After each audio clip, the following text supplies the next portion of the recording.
Bismillahirrahmanirrahim. Assalamualaikum warahmatullahi taala wabarakatuh.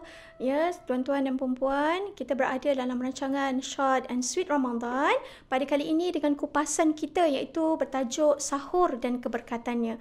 Tuan-tuan, hadirin dan hadirat sekalian, alhamdulillah kita telah pun memasuki bulan Ramadan. Yang mana kita tahu tuan-tuan dan puan-puan, pada bulan ini terdapat banyak kenikmatan, banyak kerahmatan ya, banyak keampunan yang kita perlu kejar. Dan bila kita sebut tuan-tuan dan puan-puan perkataan Ramadan itu, kita tidak dapat lari daripada perkataan sahur. Kerana biasanya orang yang berpuasa, dia akan bangun untuk bersahur.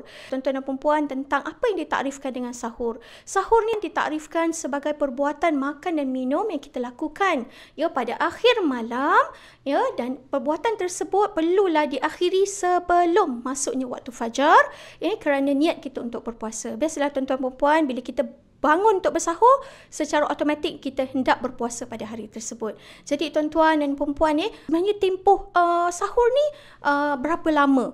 Ya, ingin saya mengambil hadis yang diriwayatkan oleh Zaid bin Sabit ya, di mana dalam hadis tersebut yang menyebutkan bahawa beliau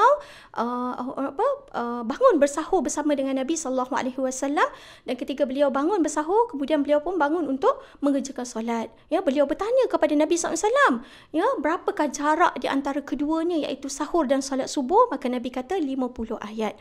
Maka di sini kita fahami berdasarkan kepada syarah-syarah Imam An-Nawawi ya, Ibnu Hajar Al-Asqalani, 50 ayat yang dimaksudkan oleh Nabi itu adalah tempoh ya, daripada waktu kita bangun bersahur sehingga sebelum fajar itu sendiri.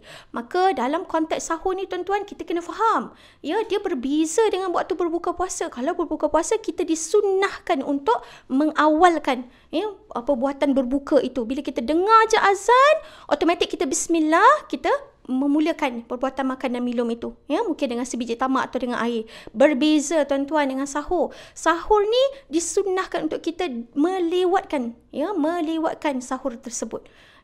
Jadi kita kena fahamlah konsep perbezaan antara sahur dan juga berbuka. Jadi bila kita lewatkan tu, janganlah sampai kita terlewat sangat tuan-tuan perempuan. Pastikan dalam tempoh yang telah diberikan. Kalau kita uruf dekat Malaysia ni tuan-tuan, kita ada kita panggil waktu imsak, waktu berhati-hati. Waktu tu kita kena stop lah makan. Biasanya mak-mak kat Malaysia ni dia faham.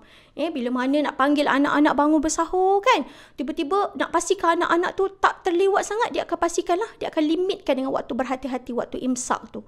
Supaya anak-anak dah berhenti dan dapat menghabiskan makanan. Ya,